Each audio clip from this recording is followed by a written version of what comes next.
नमस्ते, स्वागत छ यहाँहरुलाई मेरो च्यानलमा।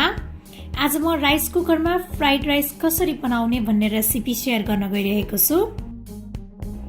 यसको लागि मैले राइस कुकरमा 2 कप चामललाई राम्रोसँग पखालेर राखेको छु। त्यसपछि अब म 1 कप पानी पनि हाल्छु।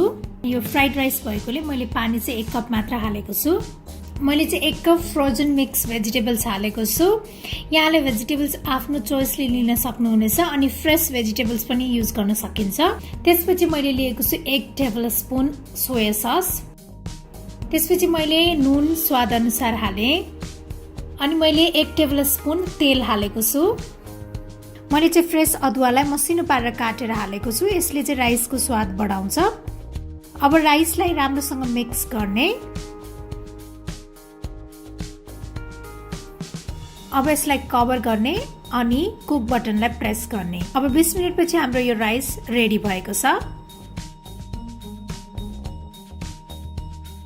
यो चाहिँ एकदमै प्यानमा फ्राइड गरेको राइस जस्तै देखिएको छ र यो खाँदाखेरि पनि एकदमै टेस्टी हुन्छ।